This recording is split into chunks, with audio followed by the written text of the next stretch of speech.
It's a beautiful morning out there. Welcome to G9ijaTV Municipal Headlines this morning with your host, Dr. Champion. And of course, how was your night? Hope you're doing well. Hope you slept well.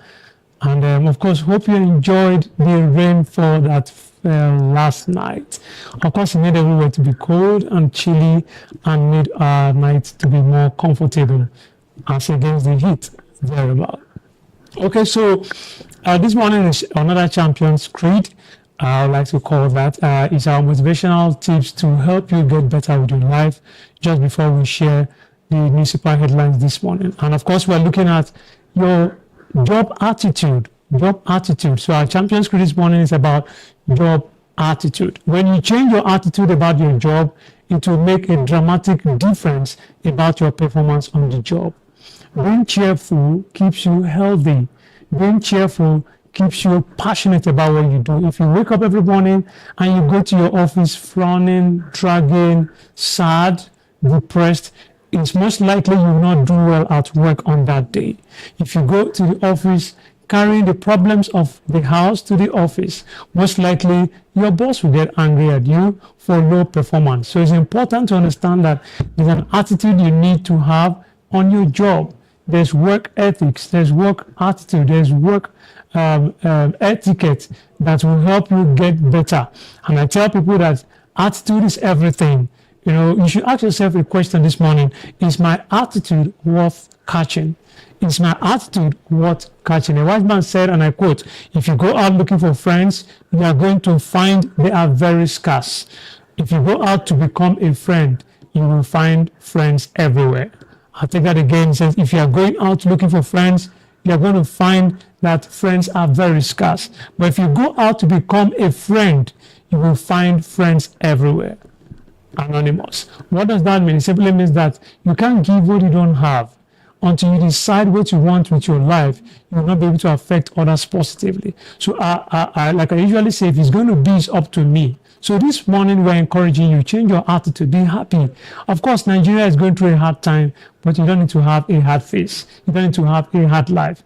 Put a smile on your face, be cheerful, be happy, because tomorrow will definitely be better for you than today. Keep watching. We'll be right back after this break.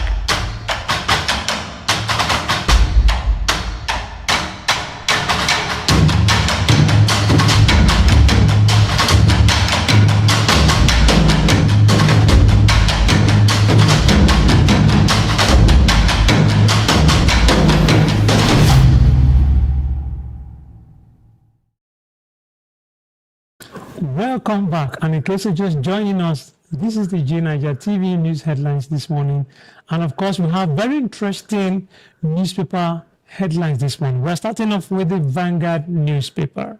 Senegal President Faye names opposition figurehead Sonko as Prime Minister.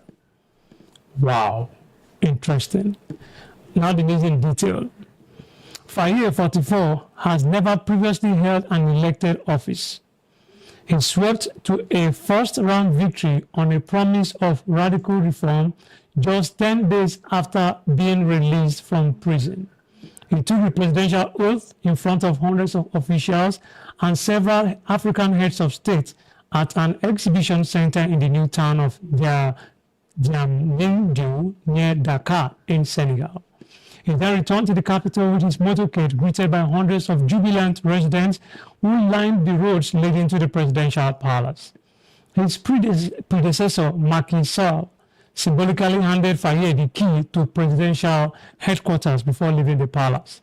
Before God and the Senegalese nation, I swear to faithfully fulfill the office of President of the Federal Republic of Senegal, Faye had said earlier in the day. Just hours later, his new administration appointed firebrand opposition leader Sonko Prime Minister. Mr. Ousmane Sonko is named Prime Minister, said Omar Samba Ba, the General Secretary of the Presidency, as he read out a decree on the public television station RTS. Sonko, 49, was at the center of a 2-year standoff with the state that triggered bouts of deadly unrest. He was disqualified from running in the most recent race and picked Faye as his replacement on the presidential ballot. Details of that can be seen on the Vanguard newspaper Please just grab a copy of that. And away from there, we move to the Daily Trust newspaper. With this interesting headline, Foundation urges federal government to establish fund for autism. The Ike Foundation for Autism, IFA, has urged the federal government to establish a special intervention fund for the autism community to address the unique challenges and needs faced by individuals on the autism spectrum. The executive director of the foundation, Mr. Francis Mohe, made the call on Tuesday in Abuja as part of activities marking the Autism Day, marked every 2nd of April every year. He said the funds could be utilized for various purposes, including funding for early screening and diagnosis to ensure timely access to intervention services. He noted that to support early intervention therapies such as speech therapy, occupational therapy, and behavioral interventions, and cater for specialized education programs tailored to the needs of autistic students. Training for teachers and educational staff to implement evidence-based practices for supporting autistic learners. Funding for medical and mental health services specific to autism, including diagnostic assessment, counseling, and psychiatric care. Details of that can be seen in the Daily Trust newspaper. Please just grab yourself a copy this morning. And away from there, we move to the Premium Times with the bold headline, Nigerian Army troops kill 5 violent extremists, foil kidnapping of church members. Now the news in detail. The troops of the 6th Brigade of the Nigerian Army have killed 5 persons described as violent extremists, foiled a kidnapping attempt, and recovered a cache of arms and ammunition in Taraba State. This was disclosed in an unsigned statement posted on the Army official X account on Tuesday.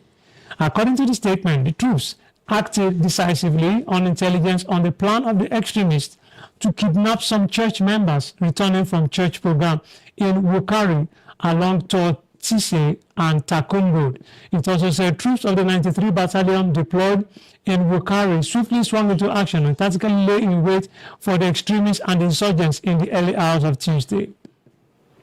The troops, the statement further said, made contact with the extremists and engaged them in a fierce gun battle leading to the killing of 4 of them and recovery of 2 AK-47 rifles, 1 pump-action rifle, and 2 AK-47 magazines. The army also said on 27th of March, troops were on patrol around Chanchanji ward of Tankum local government area, came in contact with some suspected violent extremists. He said the troops responded with superior firepower, leading to the killing of 1 extremist and recovery of 1 locally fabricated FN pistol, 2 rounds of 9mm ammunition, and 1 mobile phone belonging to the criminals. This successful operation demonstrates the unwavering commitment of 6th Brigade to protecting the lives and properties of the citizens, according to the report. Details of that story can be seen on the Premium Times Nigeria. And away from there, we look over to the Daily Trust. Wike slams secondos orders for supporting Fubara. Wike slams secondos orders for supporting Fubara. Now the news in detail. The Minister of the Federal Capital Territory and former Rivers State Governor, Nyesom Wike, has slammed some leaders of the Rivers State chapter of the People's Democratic Party, PDP, for declaring support for the current governor, Siminalayi Fubara. Wike made a statement during a chat with newsmen on Tuesday in Abuja. Journalists recall that PDP leaders in Rivers State, Abiye Sekibo, ex-PDP national chairman, Uche Secondo's ex-governorship aspirant, Celestine Umeha, and ex-lawmaker Austin Opara had last week declared support for Fubara and called on the president to caution Wike. However, reacting on Tuesday, Wike said Sekibo, Secondus Umeha, and Opara are all expired politicians who are not worthy to be called elder statesmen. The FCT minister said they were all irrelevant as he kicked them out of the party. Wike insisted that Secondus was no longer a member of the PDP as his suspension was validated by the court. Very interesting story, we must say. So details of that can be seen on the Daily Trust Nigeria. Let's go on a quick commercial break, and when we're back, we shall be having a quick wrap on today's newspaper headlines. Please don't touch that dial. Stay with G9ijaTV.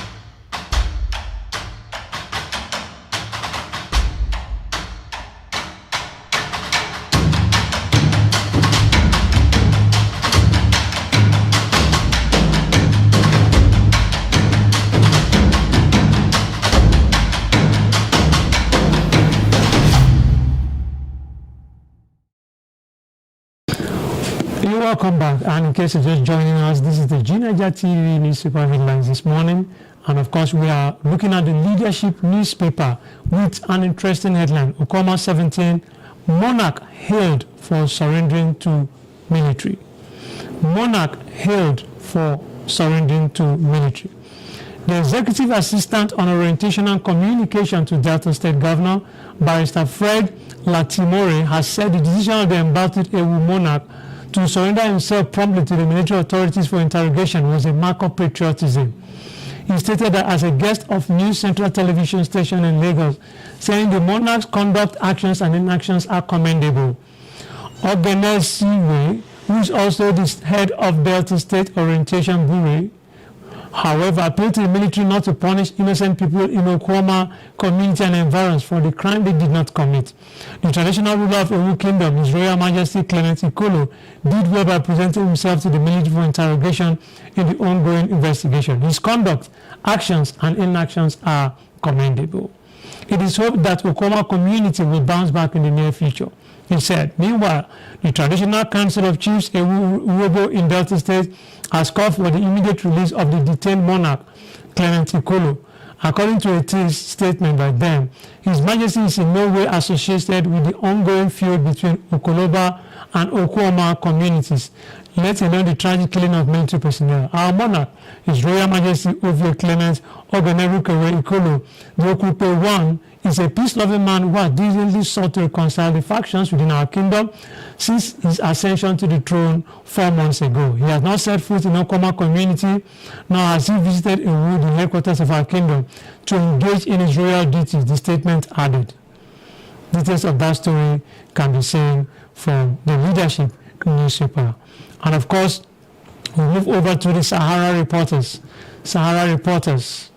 Jesus paid your debts, not your taxes. FIRS apologizes to Nigerians over offensive Easter message. Now the news in detail. The Christian Association of Nigeria, CAN, has taken an offense on the advert describing it as provocative and offensive, while it demanded an apology from FIRS. Of course, the FIRS posted an Easter advert with a message, Jesus paid your debts, not your taxes. The Federal Inland Revenue Service, FIRS, has apologized to Christians over its Easter message advertisement considered as trivializing the Christian religious belief. The tax agency in its Easter season advertisement has said, Jesus paid your debt, not your taxes. And of course, that statement has been highly condemned by so many people. And of course, the FIRS have gone ahead to tender an apology to CAN and of course to Christians nationwide. And away from there, we move over to the Punch newspaper with this bold headline: gunmen kidnap Taraba varsity students, troops foil church attack. Wow, not again, I must say. Now the news in detail. Gunmen suspected to be Fulani herders on Monday invaded the Federal University Wukari in Taraba State and abducted 2 students. The Chief Security Officer of the university, Mr. Sulegani, confirmed the incident in a telephone interview with journalist in Jalingo. Gani said a male and a female ex-students of the university who came to write their carnival papers were abducted by the gunmen he described as armed Fulani herdsmen. According to him, the herdsmen invaded the school and abducted 2 students who were eating at a food vendor shop on campus. Yes, Fulani herdsmen invaded university yesterday and abducted 2 of our students. However, they are ex-students who came to clear their papers. They were eating at one of the shops within the university when the armed herdsmen invaded. Both the food sellers and the other eyewitnesses of the incident confirmed to us that the attackers were Fulani. We have mobilized both the military and police who are doing their best to ensure the rescue of the students, the CSO said. Meanwhile, troops of the Nigerian army on Tuesday thwarted an attempt by terrorists to kidnap some Christians returning from a church program in Taraba State. Acting on intelligence, the troops hid themselves and waited for the terrorists to target their victims before swiftly moving in on them. This, however, resulted in a fierce gun battle between the troops and the terrorists. According to a post on X by the Nigerian army, the troops overpowered the terrorists and killed no fewer than 5 of them. Sophisticated weapons were also recovered from the terrorists. The post read, in a significant operation aimed at maintaining peace and security in Taraba State, troops of 6th Brigade Nigerian Army have neutralized 5 violent extremists foiled kidnapping attempts and recovered a substantial cache of arms and ammunition. The troops, while acting on actionable intelligence on the plan of the extremists to kidnap some church members returning from church program in Wukari along Tor Tisei and Takun Road, acted decisively. Troops of 93 Battalion deployed in Wukari swiftly swung into action and tactically lay in wait for the violent extremists and insurgents in the early hours of 2nd of April 2024. The troops made contact with the extremists and engaged them in a fierce-gun battle, leading to the neutralization of 4 extremists and recovery of 2 AK-47 rifles, 1 pump-action rifle, and 2 AK-47 magazines. Details of that story can be found in the Punch newspaper this morning. Please grab yourself a copy. And of course, let's look at the Business Day. Business Day NG. Tinubu approves FCT's 1.1 trillion 2024 statutory budget. Now the news in detail. Nyesom Wike, the Minister of the Federal Capital Territory, FCT, has disclosed that President Bola Ahmed Tinubu has approved over 1.1 trillion statutory budget for the 2024 fiscal year for the FCT. Wike, who disclosed this during an ongoing media chat at his office in Abuja on Tuesday, noted that the budget will impact on infrastructure development, healthcare facilities, as well as rehabilitation of schools in the FCT, amongst others.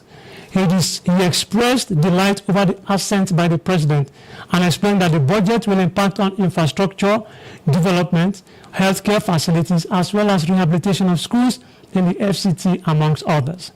The development comes on the heels of the FCT appropriation bill passing the second reading at the Senate last month. A breakdown analysis of the 1.1 trillion budget indicated that 280 billion was earmarked for overhead, 726 billion for capital projects, and 140 billion for personnel, bringing the total budget to 1.147 trillion naira. Details of that can be seen in the Business Day NG. And finally, for today's, we shall wrap it off with the Vanguard newspaper saying anguish as bandits, terrorists, headers kidnap 30 children, others in Katsina, Zamfara, Delta. What a sad one, I must say. Bandits, terrorists, and herdsmen yesterday wreaked havoc in some states of the country, kidnapping children and people at will. In March 2024 alone, no fewer than 1,087 Nigerians, including children, has been kidnapped in the country, according to media reports. The figure may be higher as many incidents are not reported or underreported. In the early hours of Monday, no fewer than 30 children were kidnapped by suspected bandits at Kasai village in Batsari, local government area of Katsina State. This was as bandits disrupted prayers in a mosque and kidnapped worshippers in Zamfara State. In another part of the state, bandits killed a man, abducted his wife and a neighbor. Like they did on the campus of University of Calabar, Unical, where they kidnapped 3 students 2 days ago, gunmen abducted 2 university students in Taraba State yesterday. Also, herdsmen kidnapped 2 persons and a baby in Delta State and demanded 15 million naira ransom. How 30 children were abducted in Katsina rescued. But Sari is one of the several security frontline LGAs in Katsina State, where activities of bandits and other criminal elements have been on the increase almost on a daily basis. A resident of the area said the fresh attack on the children took place in the early hours of Monday, disclosing that the victims were intercepted and kidnapped by the hoodlums behind the village area while in search of firewood for cooking. The attack occurred yesterday, Monday, in the morning hours of Monday. It all began when the children, numbering up to 30, were behind Kasai village to secure firewood, which their parents will use to cook food for them. Unfortunately, some suspected bandits intercepted them and took them to an unknown destination. We do hope and pray that peace and security will restore in our state, he said. However, the state commander of the police last night confirmed the rescue of the children, mainly girls.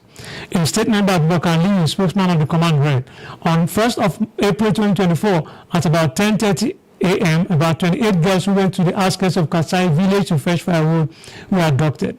Upon receipt of the report, the Commissioner of Police, Mr. Aliyu Abubakar Musa, swiftly deployed operatives to the scene to rescue the girls on hot. Thanks to the unwavering efforts and increased pressure exerted by the command, the victims have regained freedom and are safe and sound. In Zamfara State, the State Police Command said bandits killed attacked and killed a man identified as Ashiru Nagoma and abducted his wife and a neighbor in Buluku on the outskirts of Gusau local government area. The command spokesperson ASP Yasid Abubakar confirmed the crime yesterday.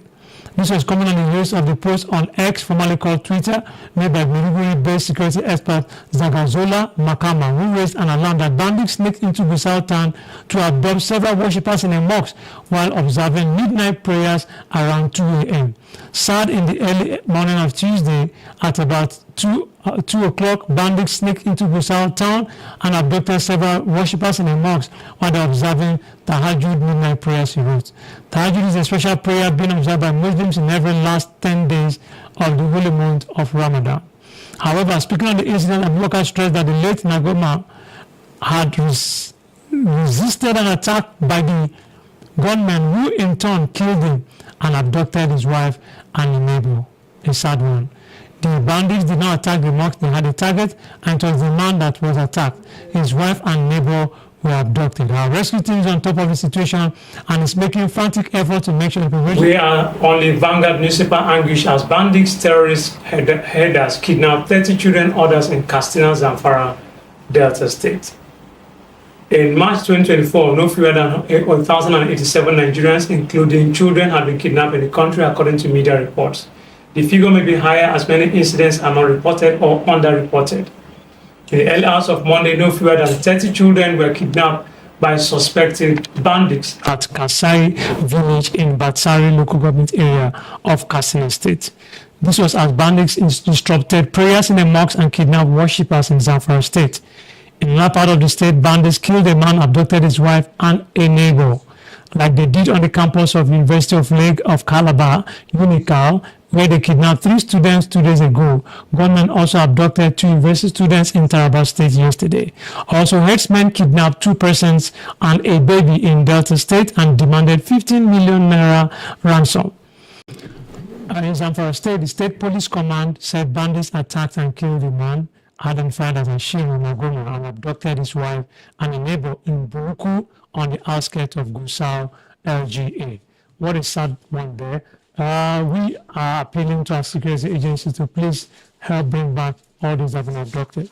And with that, we'll call it a wrap for G9ijaTV Newsfire this headlines this morning. I want to thank you for watching. And of course, like we say, have a cheerful attitude this morning. Be good and spread good news to everyone you meet. Make someone smile today, courtesy of G9ijaTV. See you tomorrow. Your host is Dr. Champion.